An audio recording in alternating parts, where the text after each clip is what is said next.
Assalamualaikum warahmatullahi wabarakatuh. Kami dari kelompok 11 akan mempresentasikan hasil diskusi dari kelompok kami yang beranggotakan 1.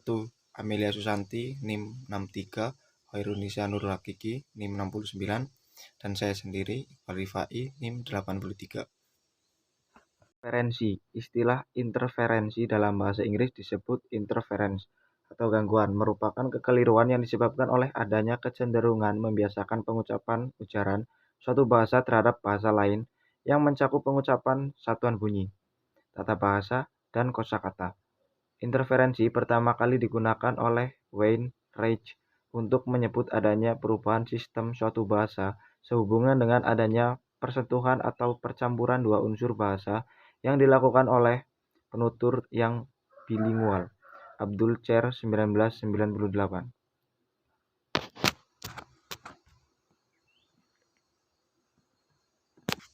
Menurut Abdul Chair, interferensi bahasa memberikan dampak positif, yaitu untuk memperkaya dan mengembangkan suatu bahasa.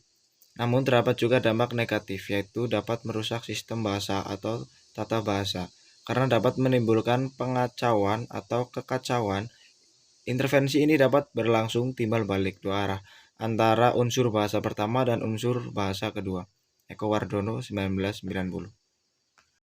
Macam-macam interferensi. A. Interferensi fonologis tata bunyi. B. Interferensi leksikal kosakata. C. Interferensi gramatikal tata bahasa.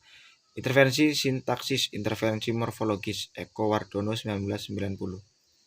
Sekian presentasi dari saya. Terima kasih. Selanjutnya saya akan menjelaskan terkait interferensi morfologis.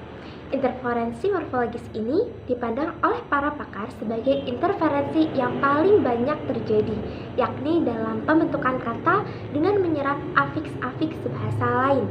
Contohnya misalnya pada kata kepukul, ketabrak, kekecilan, duaan, dan bubaran. Pada dasarnya, kata-kata tersebut memiliki bentuk kata yang lebih benar, yaitu terpukul, tertabrak, terlalu kecil, berdua, dan berpisah. Kenapa hal ini dapat terjadi? Hal ini dapat terjadi karena dipengaruhi oleh beberapa faktor yang akan saya sebutkan sebagai berikut. Faktor penyebab interferensi morfologis. Yang pertama adalah kedibahasaan pada seseorang, yaitu pemakaian atau penguasaan dua bahasa, misalnya bahasa daerah di samping bahasa nasional. Contohnya, kita sebagai orang Jawa akan cenderung memadupadankan antara bahasa Jawa dengan bahasa Indonesia dalam percakapan sehari-hari. Yang kedua adalah kebutuhan akan sinonim. Yang ketiga, terbawanya kebiasaan dalam bahasa ibu. Contohnya, kita sebagai orang Banyumas akan cenderung menggunakan bahasa Banyumas itu dalam percakapan sehari-hari, sehingga dialek-dialek kedaerahan tersebut tercampur dalam percakapan keseharian.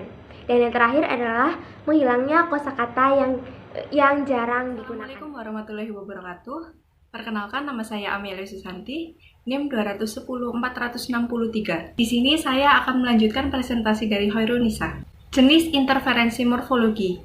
Jenis interferensi morfologi dibagi menjadi dua, yaitu afiksasi dan reduplikasi. Afiksasi yaitu penggunaan imbuhan atau bentuk dasar. Afiksasi terbagi menjadi tiga, yaitu prefiks, sufiks, dan konfiks.